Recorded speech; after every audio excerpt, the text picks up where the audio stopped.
Hoje vamos falar sobre a desintrusão, a retirada de invasores em territórios indígenas. Mas antes de falarmos sobre isso, vamos entender como funciona a demarcação de territórios indígenas atualmente aqui no Brasil.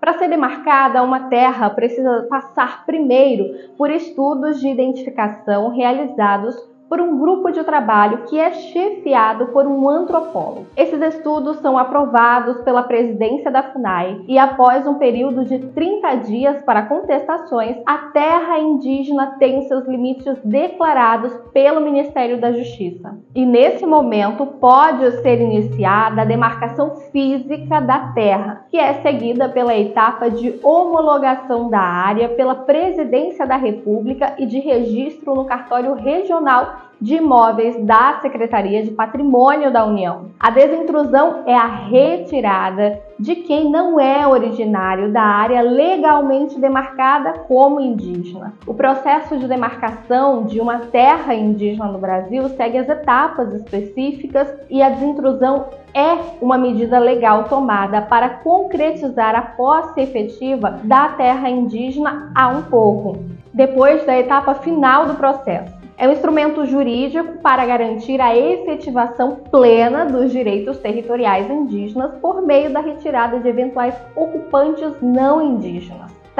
Mas qual a diferença da desintrusão e reintegração de posse? Cabe a ação de reintegração de posse quando o possuidor do imóvel deseja recuperar a posse deste imóvel ou propriedade que foi injustamente retirada de si através de violência, ou seja, a reintegração de posse é determinada a alguém que perdeu a posse que exercia sobre um bem em virtude de uma ação ou tomada de posse de forma ilegal, ou seja, sem o devido direito ou autorização.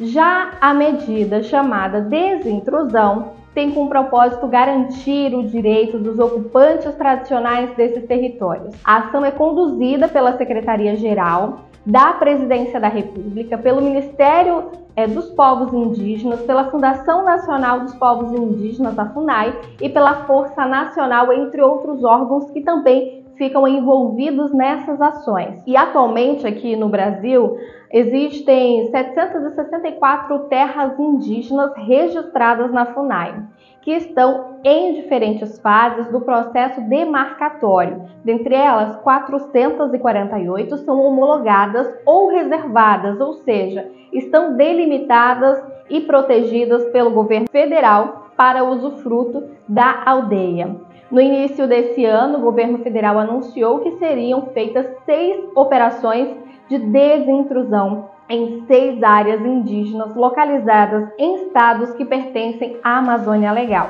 sendo elas a aldeia Caripuna, do povo Uauau, em Rondônia, que ainda não iniciou, o povo Caiapó, Munturuku, Trincheira, em Bacajá, no Pará, que já está em andamento, Araribóia, no Maranhão. E o que isso significa para os povos indígenas? A garantia e reconhecimento de direitos, segurança, bem viver, qualidade de vida, e também significa voltar a fazer as nossas festas tradicionais, ter acesso à saúde, educação, o nosso modo de vida preservado e garantido, e ainda a garantia de existência e segurança dos povos em isolamento voluntário.